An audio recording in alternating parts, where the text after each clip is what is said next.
नहीं खुरम साहब, ये जो अब आपने भी जो जुमला कहा ना, आपने कहा कि जब एक सूबा दूसरे पे हमला आवर होगा, it is actually not that ना।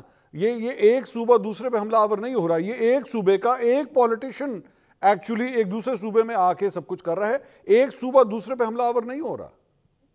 नहीं, देखिए, मैं अगर आपको संगजानी की तकरीर याद करा दूं, जो रिकॉर्ड का हिस्सा है, उन्होंने कहा कि मैं एक जत्था लेकर जाऊंगा दूसरे सूबे में, अडयाला जेल में, और मैं बानी चेयरमैन को आजाद कराऊंगा। ठीक है।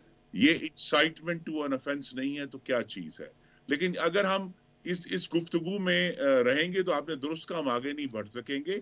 असल तो बात है, जो तहरीक इंतशार के सामने चैलेंज है, कि वो इंतशार को छोड़कर अगर इंसाफ की तरफ आए, जो उनका असली नाम है, जी। पार्लियामान में आए, पाकिस्तान के अवाम की फलाह, बेहतरी और उनके आने वाले मुस्तकबिल के लिए गुफ्तगू शुरू करें, तो हम 24 घंटे इनसे बात करने के लिए तैयार हैं। हम चाहते हैं कि हम आगे बढ़े, लेकिन वहां तो डिस्कोर्स ही ये है कि जी बड़ी बंदूक आएगी, बड़ा हमला होगा, हम ज्यादा ताकत से जो है हमलावर होंगे।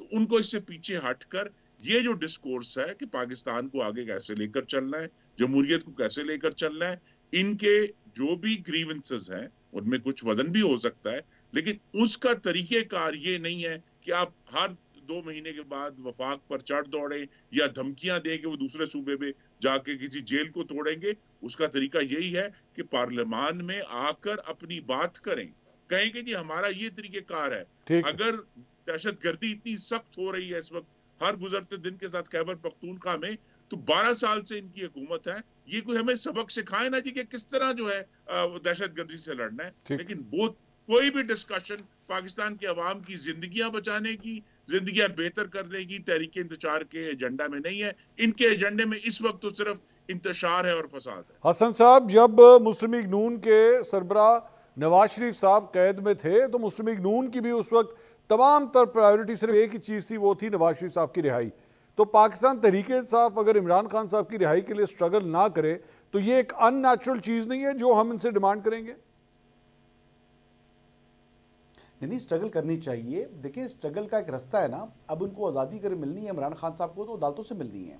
जो 3 ये मुतालबात लेकर आए थे इस्लामाबाद की तरफ, इन्होंने अपने एक यानी वैसे हसन साहब सॉरी आपकी बात काट रहा हूं, आप वाकई दिल से ये मानते हैं कि इनको, खान साहब को अगर रिहाई मिलनी है तो अदालतों से मिलनी है? आप वाकई अपने दिल पे हाथ रख के बात कह सकते हैं?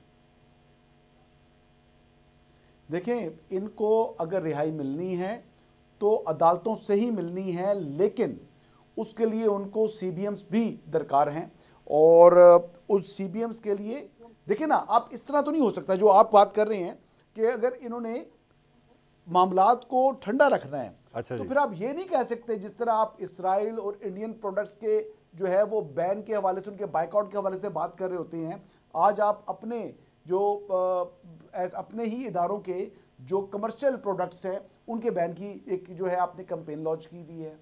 इस तरीके से तो फिर बेहतरी नहीं आएगी ना। तो फिर मैं वही कह रहा हूँ ना सर, इस तरह की जब नहीं आप आप, करेंगे, मैं हसन साहब, मैं आपकी बात से यही तो मेरे ख्याल में मैं और आप बिल्कुल कॉमन ग्राउंड पे आ गए कि फिर अदालतों से तो रिहाई नहीं मिलनी ना, फिर अदालतों से नहीं मिलेगी। फिर नहीं, अदालतों से भी मिलनी है, मजीद मुकदमात नहीं बनेंगे ना, फिर आपको यानी सिस्टम रिएक्ट नहीं करेगा। अच्छा, जो आपके मुकदमात है तो सिस्टम से रिहाई मिलनी है, आपको वहां से आपको सिस्टम से रिहाई मिलनी है, अदालतों से नहीं मिलनी, सिस्टम से रिहाई मिलनी नहीं। अदालतों से रिहाई मिलनी है, लेकिन सिस्टम उस रिहाई के खिलाफ रिएक्ट नहीं करेगा। अच्छा। मैं ये बात बताना ये आपने काम पहले बहुत से मुकदमात ऐसे होते हैं कि जब आपको रिहाई मिलती है, अभी बेल नहीं होगी थी इमरान खान साहब की, फिर गिरफ्तारी होगी ना, फिर गिरफ्तारी होगी, फिर गिरफ्तारी होगी ना। तो बात यह है कि रिहाई तो उनकी हो सकती है, लेकिन उनके बाद मजीद गिरफ्तारी पर नहीं हो सकती। लेकिन उस चीज के लिए इनको भी अपनी अदाओं पर गौर करना होगा। बिल्कुल। बहुत शुक्रिया।